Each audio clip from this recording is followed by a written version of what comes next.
Outreach Committee of the Monterey Peninsula Water Management District, a meeting of August 24th, 2020. Are there any members of the public present who would like to make comments? There are 4 attendees, but I'm assuming that they're listening in. Okay, let's see if they are listed over here. If anyone would like to make a comment, please press *9 on your phone or use the raise hand icon. Yeah, Arlene, three of them are respondents. Yes. And the 4th is Rachel, Monterey One Water's outreach person. So it's a small club. Great, good. Okay, well, thank you all for being with us today. Do we need to have a roll call for this meeting? Yeah, take a roll call. Good, thank you. Director Edwards? Here. Director Riley? Here. And Director Adams? Here? All present. Great, good, thank you very much. So our first item on our agenda today is to consider adopting the July 27th, 2020 committee meeting minutes. I move approval. Very good. Second. Excellent, good. And I think because we're a virtual meeting, we will have to have a roll call vote. Yes. Director Edwards? Excuse me, one moment, please. Approval. Is there any member of the public that would like to comment on the minutes?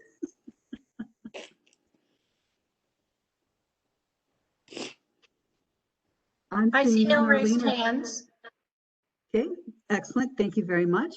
So let's do a roll call vote then, please. Director Edwards? Approval. Director Riley? Aye. And Director Adams? Aye. Unanimous approval. Thank you. The motion passes. So we can now move forward with our next agenda item. And this item is an actual continuation of an item we've been talking about for a couple of meetings now. And that now is to discuss alternatives regarding the selection of a public outreach consultant. And Stephanie, do you have some information you'd like to present to the group?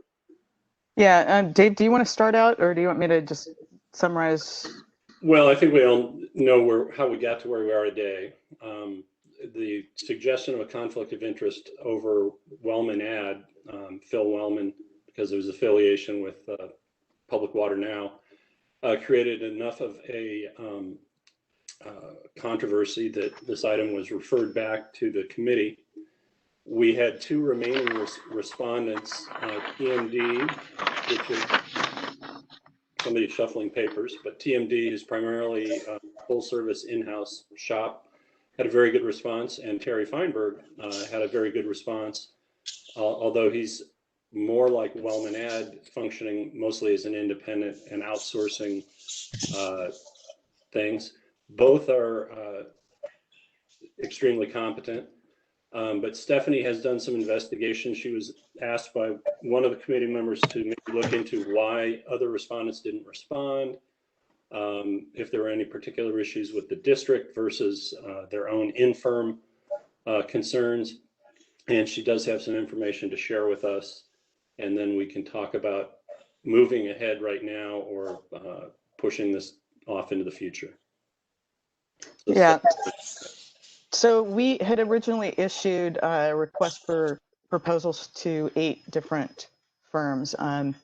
And as you know, we got 3 responses. So I spent last week contacting the ones who had not responded and finding out, 1, if they'd received the RFP, 2, if they had any, if there was information that had been left off that needed to be included, 3, would they consider, if we did go back and reopen again, would they consider responding at this point? And what was the other thing? Generally that was the gist of the questions that I asked them. And what I found out was actually kind of interesting. So there were 2 of the firms that didn't respond because they had perceived conflicts with other clients or with their own clients. And there was one firm that just said there was a bad timing issue, and there was not any particular reference to the district. One firm just basically said that when they respond to this type of a blanket RFP, they've never gotten any work out of it, and so didn't want to take the time to do that. And then finally, one didn't actually see the RFP and said that they would have responded if they had. So those are the non-responders. And then in the meanwhile, I also dug deeper into the internet in the Monterey area and identified 10 new potential outreach firms that if we were to go out again, then we could include those as well as our previous list. So that's really the sum of what I learned. Right. And the only reason to go out again, I don't believe it would be fair to the respondents that we do have, especially since they're qualified. But if it was a desire of this committee to recommend to the board that we just wait till after the election that had been talked about, wait until budget is better understood due to COVID-19 influences, things like that, then we could do another circulation of an RFQ. But as I said, I don't think it would be fair to the respondents that we have to do another round right now just because we've identified a few additional firms and then try to take an action in short order.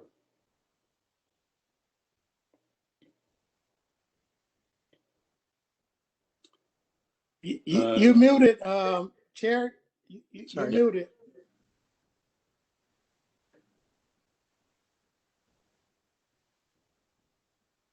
There you go. Still muted.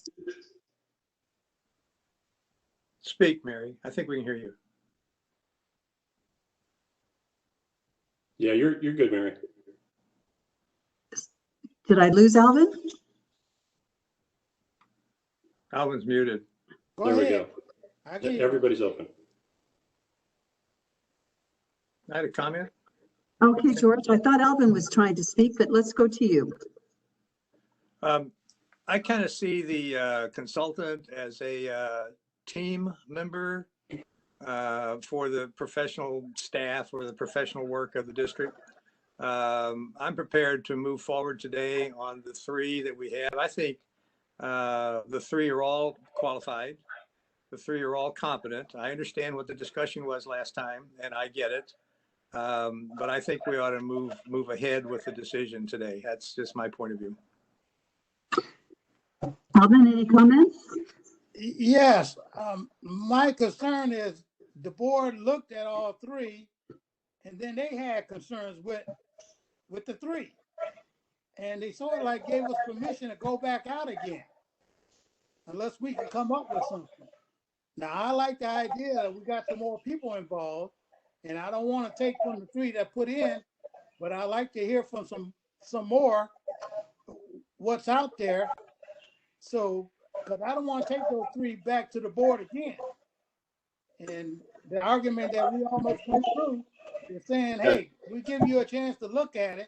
Now, I agree with that. They give us a chance to look at it. We got some more people.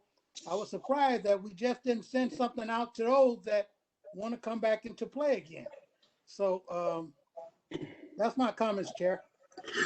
Do you have any comments on that, Dave, as far as why it wasn't sent back out right after the board meeting? Oh, because a lot of this research was done. I mean, keep in mind the board meeting was on the 17th, so it was a week ago. And a lot of this has been materializing over the last several days. My takeaway from the board meeting was they didn't want to be put in this position of choosing. They wanted a recommendation from this committee and entrusted this committee with a recommendation. It would very likely just go on the consent calendar unless, pulled for some other reason. I agree with you. I felt like that was their recommendation as well, that we had a choice. We could either go back out or we could look at what we have and make a recommendation. And quite truthfully, when we look at what our timing is, I don't want to spend a lot more time when we've already received some excellently qualified agencies to do the work. As well, I've just been thinking of what we have ahead of us. And I know that, yes, we have an election coming up, and time is just so bizarre between COVID and the fires. I feel like we would be better off making a recommendation to the board now that we can bring forward, so we're able to start to establish an understanding and kind of get the rhythm down for what it is, the work that we need, and for the contractor to be able to get to know us better. So I'm totally comfortable with our making a decision today to move forward with one recommendation to the board, and I'm willing to make a motion on that front. Is there any other discussion on this subject? George, unmute. I thought I was unmuted, and then when I start talking, I'm muted again. All right. Anyway, I just want to reiterate that I think this is a team building process that we're going through. It does take time to generate the relationships and the trust that exists in that, the communication and the planning process. And I think things are going to get more hectic as if we delay. And I just as soon have a more smoother, if we can, professional team being developed and the relationships and so on. So I just want to reiterate, I think it's important to make a recommendation back to the full board and make that recommendation at today's meeting. Great. I think I would have to go out for public comment before I make a motion. Is that correct? Or should I make my motion first? Oh yeah, you better go out to the public. Mr. Laredo is breathing. Yes, you should go out to the public before the motion. Okay, thank you very much, Dave. So let's do that. Let's go out and see if there's any public comment on this item before we bring it back to the board for final discussion and a motion.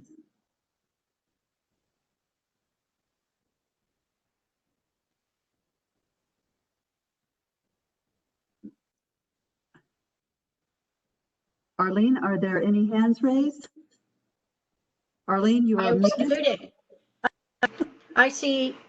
If you do want to comment, please use the raised hand icon or press *9 on your phone. I was advised that Nick Pascoli did not have the raised hand icon. There he now goes. has it. Nicholas Pascoli, I'm going to unmute you, and I will start the timer so that you can make your comment. Just a moment, please.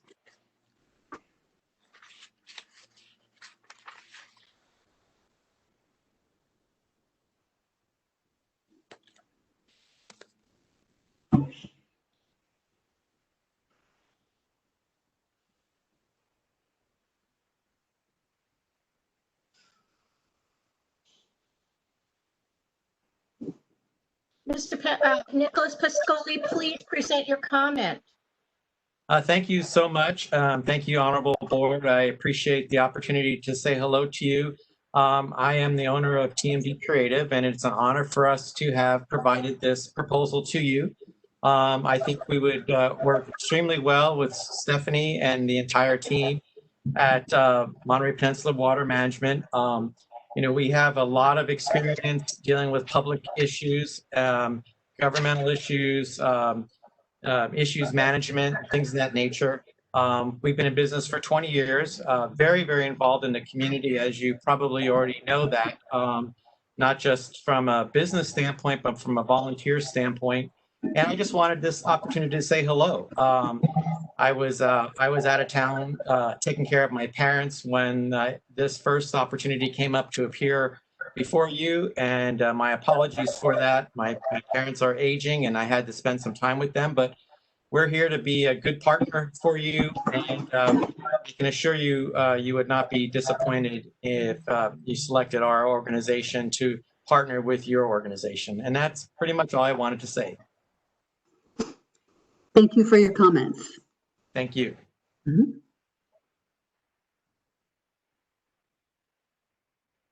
Arlene, do you see any other comment, any other hands raised at this point? I see I see no raised hands. Chair Okay. Adams. Thank you very much. Thank you for your comments. Are there any other comments from the committee members before we bring it to bring a motion forward?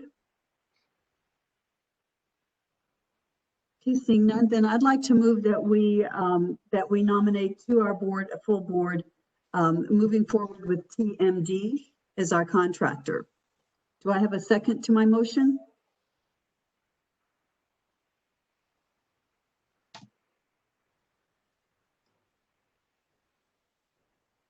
I'll second it for discussion. Okay. Would you like to discuss, Mr. Edwards? My problem I have with TMD is the cost. That cost is a little bit high, and I think some of those other board members had that in consideration. With that, if they didn't, I think they would have picked them at that night at the board meeting, our last board meeting. So my concern is with the cost of that. If we can negotiate something a little bit better.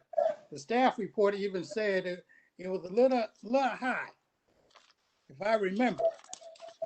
So that's my concern with with that consultant right there. Madam Chair, Yes.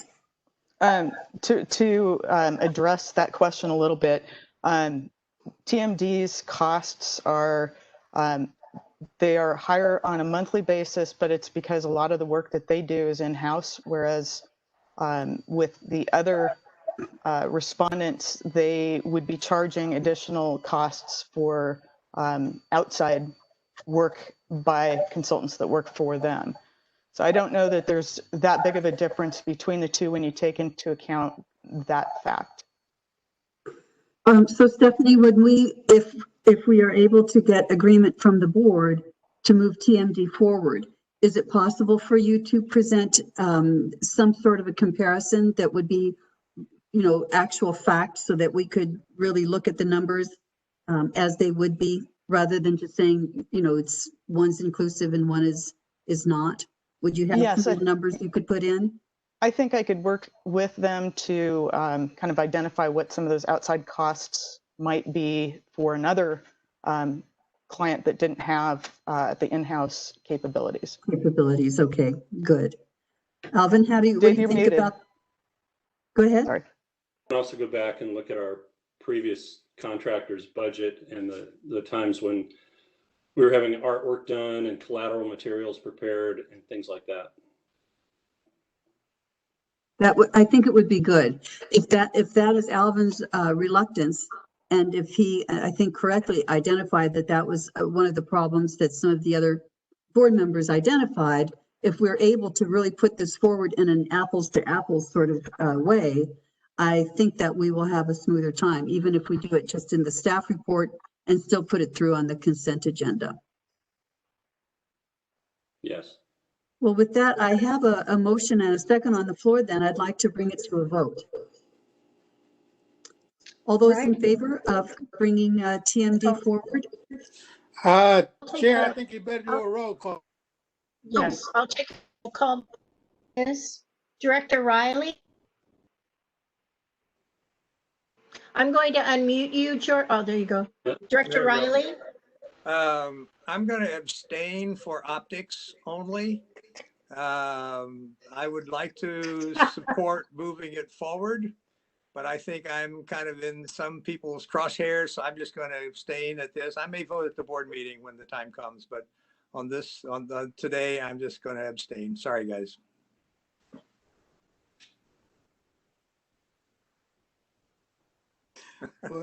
Director You sure no- Edwards. Yes, just to move it forward. Director Adams. Well, I'm happy to say that we have been able to finish this item and bring it forward. Mr. Riley, I hope you'll feel more comfortable at another setting, but I must say I understand and I empathize and sympathize with your position. I got a question for Mr. Laredo, Chair. Yes, go ahead. Abstaining is becoming a problem with things now. Can we do that? Robert's Rules of Order, Abstain on. Robert's Rules of Order recognize that an abstention is possible. Your meeting rules suggest that an abstention is only available on matters of conflict. Historically, directors have occasionally voted to abstain, and there is no enforcement provision for that rule. So I think the practice has been to recognize abstentions. If I could add something, I don't feel like I have a conflict. And that's not really why I'm abstaining. It has nothing to do with conflict. It has to do with some relationships I've had in the past. And I feel like it's just too close and too targeted. And that's why I would just like to leave it up to the rest of the board to see where they want to go on this. Politics, George. Come on now. And if I may, through the chair, there is no sergeant of arms. Okay, very good. Remind me someday to tell you my Senate Sergeant at Arms story, but that'll be another day. Not on Zoom. I do want to say that it appears that we're taking 4 meetings for a public outreach consultant, which is somewhat unheard of. So I hope that we get through the board so we don't turn this into a 5th meeting or a reopening of the process, because I'll leave it at that. Thank you. It does not speak well to my management skills. You asked them for it. And with that, I'm going to close discussion and move on to our next item, which is number 3. And that is, once again, if we have any items that we would like to suggest be placed on future agendas. Is there any member of the committee that wishes to have any items placed on future agendas? Yes, Chair. It's for the general manager, basically for how we're going to put out Measure J information from here to next year. I think that's one of my big things. How are we going to do that? And I was looking forward to seeing something on that in the future. How we going to put Measure J out to the public into the future? Thank you. Okay. And I guess should we be referring to that as item 18.9 or 19.8 rather? Or are we calling it J still? Well, so Whatever y'all want to call it. The public knows what we're talking about when we refer to Measure J, but it really is Rule 19.8. So Yes. in some settings, we've just said the Measure J process. In other settings, we've said both. Rule 19.8 by itself leaves most everyone confused. Okay, very good. So let's make sure, Arlene, if we could add that to our next agenda meeting. Is there any other thought from the committee itself before we go out to the public for George suggestions? has his hand up and Stephanie. Okay. I would like to go back to the minutes, which made a reference to the district making an appearance or sending a communication to the Coastal Commission. I think we did have a letter that went out. I just wanted to complete the loop on that. I didn't know whether there was going to be an appearance. That was kind of my question too, but just to confirm, what is the plan going forward about that work? This is for the September 17th meeting? Yes. Okay. So are you questioning whether we as a committee should be making a formal letter, or we as a Monterey Peninsula Water Management District making formal comments?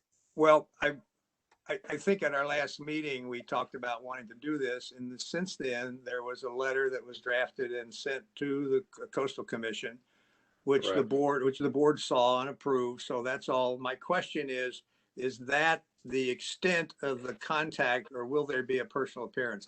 That's a question on that subject. Okay. So I guess I look for our general manager for a comment on that, whether or not the board itself or the agency is planning to make comments. Right. So we verbally been asked as staff to be available in case there are questions. And that was the case in the November hearing as well. As your staff, I had not intended to make any comment during the public speaking period. Mostly because we've tried to say that until we sent the letter, we weren't doing any advocacy for a specific position. Now that we've sent the letter, we do have a specific position. So, with the direction of the chair and vice chair who meet tomorrow night, or the direction of this committee, I guess we could cobble together a direction provided. But I can make myself available to basically endorse what we put in the letter that we sent, as well as be available for questions, which I intend to be anyway. But Dave, we could talk about it at vice chair and chair meeting, but I expect you to be there or be into the meeting, sitting Yep. at home, and for any questions or anything they have to answer, and to basically remind that that committee, the coach committee, of our position. So Yeah. we could talk about it tomorrow. Okay. And I think individuals of us, either on this committee or within the board itself, will be writing letters also. And we'll probably be there for presentation also. And commission staff has been asking for assistance with other correspondence it's received, and we have been providing that. Great, good, good. I would just like to add that I think since we sent the letter, it would be good not to just merely be available for questions, but to actually make a short presentation that we've sent this letter, and this is the synthesis of the letter. I agree with you, George, and I'm thinking, I don't know if the chair or the vice chair will be the ones to make that presentation, or how it would work. But I think it's probably something they'll be discussed in their meeting tomorrow. Yes. I prefer the general manager. That gets me out of trouble with everybody. Well, we can certainly say it's at the direction of the Public Outreach Committee to have the general manager speak, and then we can get the chair to confirm that. And, I often say in the past, that would have been enough. I'm not sure the past is an indicator of the future anymore, but typically committees have provided direction without going to the full board all the time. So. Well, do we need to make we don't have it agendized, so we can't make a motion or anything, but we can certainly let you know what the feeling of the committee is. And it sounds as if that's the desired action. My main point is that the district has already taken a position, and they've communicated that. And so it shouldn't be a question of whether we have a position to communicate. It's just communicating in public, in person, rather than just limiting it to a letter. That's all. Yeah. Yeah, I think definitely it will be communicated in person without question. I think we can rely on that. So that's good.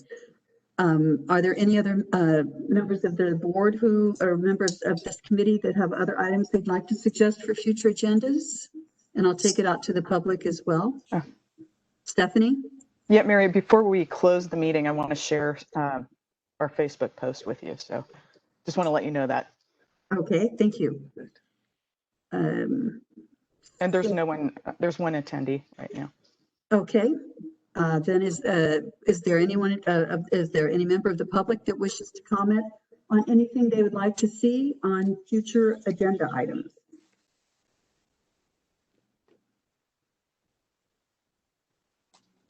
You will have, if no raised hands. Okay. Okay. No raised hands. So if the board approves the recommendation, then we will add the new firm to the agenda for an introduction and discussion about scope of service. Great. So Stephanie, how are you going to share that Facebook post? Well, I'm going to take over right now. Okay. You want to drive?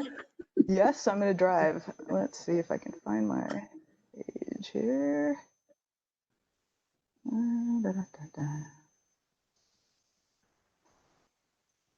Do we have to friend you in order to make sure we get your Facebook posts? You just need to select the Facebook page. So if you search for the Monterey Peninsula Water Management District, it'll come up. Okay. Well, this is great. So today we had, I had made a request that we get some pictures of the firefighters at the Sleepy Hollow facility. And so what you're seeing here is our post this afternoon that shows the Sleepy Hollow facility. And then below is Thomas talking with some of the firefighters. And as you can see, we've already started getting some comments back, including CSDA has responded. The two photos that are shown on here, this is the close-ups of the engines, and the firefighters are back here sitting in the shade of the Sleepy Hollow office facilities. And then the other one is this lovely shot with Salinas Fire Department and some other fire departments, and that's Thomas in the mask, and they're all giving us a good thumbs up. So I think our facility is safe. We're very happy about that, and I just wanted to share that with you today. Oh, that's great. Yeah, absolutely great. I've been out to the incident command, seeing all the fire guys who are in town, firefighters who are in town, and it's just absolutely amazing. They've come from every county in the state to come here to help us. And there are many different states who have come as well. It's just really been something. And you could see the difference in the way, both at the river fire and the Carmel fire, how everything changed when we finally had enough resources to put on the fire. It was really heartbreaking to not to have enough firefighters. Many of them have been deployed to Los Angeles to the fires down there. So it took a bit of time for us to get other people coming in. And now that we do, it's just great. I mean, the fires have changed dramatically. I'm really happy to see that. And as long as we get through the rest of today, I understand the weather will shift in a way that will be even more positive. So as long as there is no dry lightning that sparks fires in other areas of our county, I think we're in pretty good shape. Yeah. I think this also allows some of the firefighters to be deployed down to the Dolan fire down in Big Sur, which at this point is moving pretty quickly. I know that I've heard that they are not going to just let it go, but they are going to try to contain and stop it. Often if there's a forest, the USFS fire, they just let it go in the forest, but I understand they're not doing that at this point. Yeah, we now have, we're shifting to the other issues. So the vegetation that was destroyed on the slopes surrounding the entrance road, and our entrance road really became the edge of the fire because they wanted to maintain the facility so they could access our fire flows, as I mentioned in a couple of emails. But now the slopes may become unstable in winter rains, and it's unlikely that there's enough time left in the year to get vegetation back. So we're going to have to deal with sedimentation control and those kinds of things. You know, just that's how fires work. So where are people looking at that? I'm curious whether or not we would have the opportunity to apply for, say, FEMA funds for us to be able to restore those. You know, that's a really good point. I'll start looking into the programs because a lot of times they want your applications pretty quickly after the event. So yeah, who from the county is spearheading that could give us information? I think you could go through the Office of Emergency Services, or you could go directly to, say, Charles McKee or Nick Chulos. Yeah, okay. And you'll find out that way. Yeah. Good. All right. Well, I don't think we veered too far from our agenda. Well, also, yeah, and thank the staff for monitoring the Sleepy Hollow and you know, staying on top of things out there and helping out too. Yeah, well, I know Beverly Cheney was a little torn between packing up her house or being on site, but she and Corey, kind of as senior fisheries people, led the younger guys, and then Thomas went out. Thomas actually scored an interesting one. So Brent Buki, who is the general manager of the County Water Resources Agency, lives in the valley, and Thomas decided to just stop by and see if Brent needed any help packing up. And then Brent's conversation led one place to the other, and Brent goes, "Oh, we've got 120 gallons of diesel in a truck over at the county. Let's see if we can't get that over there." So we got their 120, and then we got Toro Petroleum actually was willing to make a trip in, and we got 100 gallons from them, and that really made the difference in keeping the generators alive. PG&E was supposed to come back online today, but yeah, it was just serendipitous that we made that contact. So people all pull together in this. We've got the two young guys, Daniel Atkins and Eric Loomis, who dedicated their weekend to it as well. So yeah, they're all to be commended. And during the summer they tend to work weekends off and on for the fish anyway. So it was just a different level of excitement. That sounds great. It also sounded like some of the firemen got really attached to the fish. They wanted to know how they're doing. Yeah. There was some confusion because the CAL FIRE liaison was confusing the Sleepy Hollow subdivision with the Sleepy Hollow fish facility. And if you know how Sleepy Hollow subdivision works, their potable supply is on Cal-Am, but their irrigation and their fire flow is off of wells that fill a big tank. And the fire hydrants went dry. And they thought it was because they were out of propane, but it turns out they just kept burning out the cooling system on the generator.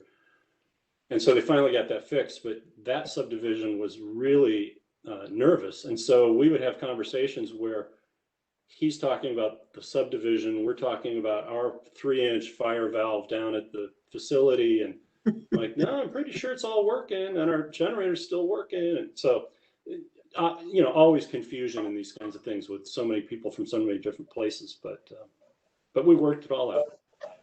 That's so great. That's good. Yeah. I hope that we continue on this path. Great. Well, good meeting. Okay. Anything else for the good of the order? Yeah, Dave, just make sure that we have that ready for next month meeting. Show the board that those pictures and the Sleepy Hollow facility. Thank you. Yep. You Great. bet. Good. Okay, seeing nothing else, then I suggest that we have this meeting adjourned.